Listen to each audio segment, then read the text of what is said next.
ajo kur njerëzit heqin dorë nga vetë gjyqësia dhe vetë ligjësia dhe këto ja kalojnë në dorë gjykatave.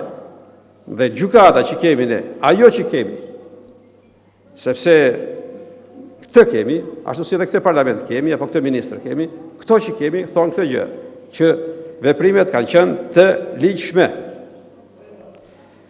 Ka patur disa shqetësime tjera të cilët ju nuk i ngritët këtu, por me që se janë ngritur shpesh herë, stafi im i ngriti si pyetje, po i bëj, se stafi im e ka bërë shumë mirë opozitën kësaj radhe dhe më pyeti përse kanë qenë punonjës të policisë pa numra e identifikimit. Unë e kam me një pjesë, unë di që këtë... Zonjë, mos në rrynë avëndi, zonjë. Zonjë, mos në rrynë avëndi, do marrë fjallën, thuaj që ke për të nëse. Unë kam respekt veçantë për trishtimin tuaj, për hershëm. Po, kështu që më dëgjoj deri në fund. E vetmja pyetje që ka ardhur nga zonja që parashtroi interpelancën ka qenë një pyetje për emrat e identitetet e punonjësve të policisë që kanë marrë pjesë në operacion. Sigurisht jam habitur me pyetje se çfarë i interesojnë një deputeti të Kuvendit të Shqipërisë emrat e përveçëm të punonjësve të policisë që kanë marrë pjesë në një operacion policor.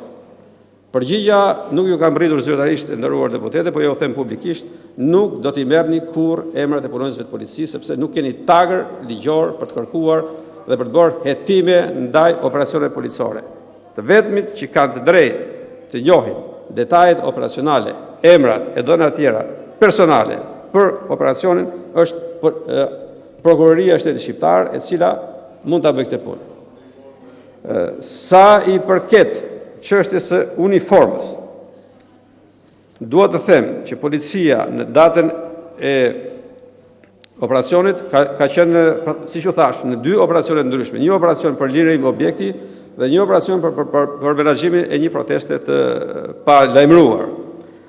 Dihet fort mirë nga praktika dhe nga standardet që aplikon policia e shtetit që në operacionet për menaxhimin e protestave, policia ka një qasje krejt tjetër nga ditët normale. Në qoftë se në ditët normale, punonjësit e policisë mësohen, instruktohen, kontrollohen, që të shkojnë në patrullim, të pajisur, me armë, me mjete tjera, me numrin e identitetit, me radio, me laps, me letër, me blok, e tjera me radhë, në menaxhimin e protestave, ata instruktohen për të bërë për të pasur një qasje dhe një model krejt të ndryshëm, qoftë sa i përket pajisjes, atyre u thotë mos kenë armë, mos kenë mjetet të tjera që nuk lejohen në proteste tjera me radhë. Kështu që, po të verifikoni edhe në praktikat më të mira, keni rastin sot të shihni ka për ditë protesta dhe në vendin më demokratik të botës. Dhe mund të shihni që a do të shihni policë që kanë targa në gjoks apo jo.